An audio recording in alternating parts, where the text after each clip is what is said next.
This was an incredibly tragic scene, and you know, I want Tomas and Eva together, but I want them to be together under different circumstances. So Kat comes over, extending an olive branch, and as she's talking about being actual sisters with Eva, getting to know her, being done with hate, she ends it by saying, and who knows, one of these days we are going to share things.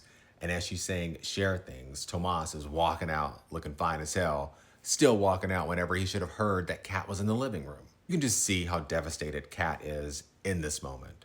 I just don't see how you come back from this, and I know Kat is going to go through the roof. Or maybe not. Maybe she's just going to be like, you know what? I'm done with both of you. Anyway, this was sad, and I died whenever I watched this live. I actually posted a video of my live reaction.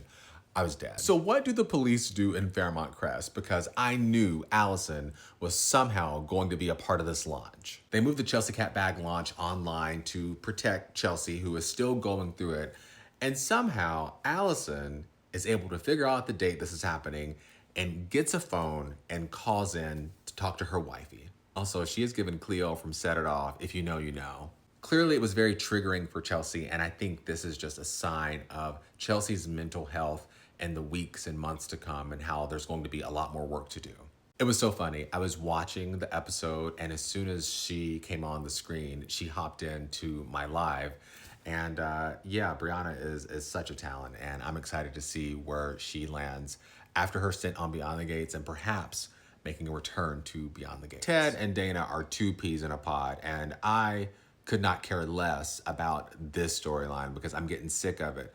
Ted knows that he still has a thing for Dana because whenever you're drinking, whenever you're drunk, you are doing what you would normally want to do, but your inhibitions would not be so lowered. So yeah, he had sex with her while he was drunk, but he really wanted to do that. And whenever he figured out that Eva wasn't there, he should have just left. So yeah, Ted is not, we are not fans of Theodore in this house. Randy is back in Joey's good graces, but I think he's doing this to avenge his fallen friend, Doug, who he knows Joey had killed. Ness is a smart woman, and she knows that Joey did this. She's just having a hard time believing it and doesn't want to believe it. She talks about her twins, Donnell and Deanna, and how they're taking it. We get to meet Donnell this week very soon.